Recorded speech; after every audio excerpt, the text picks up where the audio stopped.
Continuing coverage on the situation in the Caloosahatchee, people in North Fort Myers have been reporting a strong diesel smell and oily sheen on the water near the Edison Bridge. While we don't know exactly what made the mess yet, we asked people who live in the area. This is one section of the Caloosahatchee that has this rainbow sheen on the water. And just behind me at that marina, around all those abandoned boats, is that same rainbow sheen. And neighbors reached out to Wink News, not only about the smell, but out of concern for the potential impacts this may have on the river.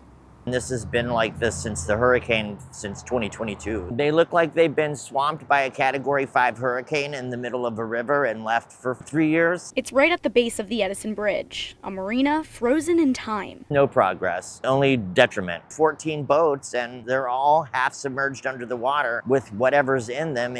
I'm sure that's in the water and it can't be good. Ron Swigert, who doesn't want to show his face, says what could be leaking out is impossible to miss. It looks like gas and oil mix in the water. That's what I see, but I'm not a professional. This spill, wherever this is coming from, obviously I'm assuming this is it. Neighbors say it's an eyesore, a health and environmental hazard. This is our water. We rely on tourism.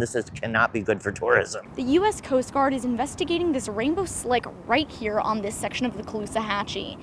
It's a thin layer and a small section, but experts tell me even the smallest leak can make an impact. It stays on the surface until the petroleum might break down enough that its compounds might sink to the bottom. Over the long term, some toxic effects on bottom-dwelling organisms, mussels, clams, and worms that live down there. In this stretch of river, the timing couldn't be worse. Sawfish pupping season is right now, and it's basically the peak of the pupping season. The pups are in very shallow water, and so they would be expected to be impacted by a spill like this. Derelict boats, decaying marinas, and back-to-back hurricanes. Calusa waterkeeper Joe Kavanaugh says it's a recipe for disaster. We're always several hurricanes behind in terms of vessel removal. If we add more vessels from whatever storm we might get this season, then it just keeps accumulating. FGCU professor Don Duke agrees. He says prevention is key. He says these boats need to be removed and authorities should crack down on derelict marinas. It costs some time and effort and money to do that, but to leave them untouched in the environment is going to generate problems like this. We're still waiting on the U.S. Coast Guard for an update on what this sheen might be